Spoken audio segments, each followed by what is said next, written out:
আসসালামু আলাইকুম।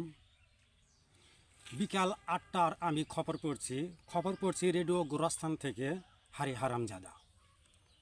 প্রথমে শিরোনাম, মাটির নিচ দিয়ে ভূমিকম্প যাতে কীভাবে আকসেটিং হয়েছিল সেটা আমি তুলে ধরব।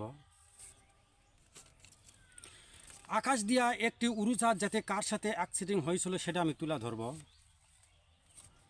জমিতে কৃষক কিভাবে চাষবাস করে সেটা আমি তুলে ধরব।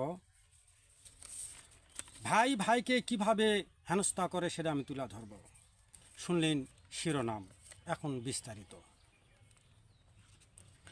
মাটির নিচ দিয়ে একটি ভূমিকম্প যাতে একটি মাছের সাথে অ্যাক্সিডেন্ট, তবে মাছের কোনো ক্ষয়ক্ষতি হয়নি তাই বলে জানা গিয়েছে। তবে ভূমিকম্পের একটি পা ও একটি হাত ভেঙে গিয়েছে। আকাশ দিয়া একটি উড়োজাহাজ যাতে একটা মশার সাথে অ্যাক্সিডেন্ট, তবে মশার কোনো ক্ষয়ক্ষতি হয়নি বলে জানা গিয়েছে। তবে উড়োপ্রাণীর একটি পাকা ভেঙে জমিতে পড়ে গিয়েছে। আর কৃষক কীভাবে জমিতে আবাদ করে সেটা আমি বলে দেবো। প্রতি বিঘা প্রতি 10 বস্তা ডিএপি, 10 বস্তা সার, 10 বস্তা ডিএপি, পটাশ এই দিয়ে জমিতে আবাদ করবেন, ইনশাল্লাহ ফসল ভালো হবে। ভাই ভাইকে দেখতে পারে না কি কারণে? ভাই ভাইকে দেখতে পারে না, এক বাপের 3 বিঘা মাটি আছে, তার মধ্যে একটা বোন আছে।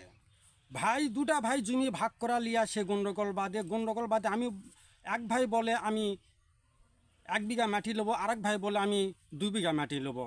এইলা দুই ভাইয়ের মধ্যে বিশাল এক গণ্ডগোল সৃষ্টি হয়।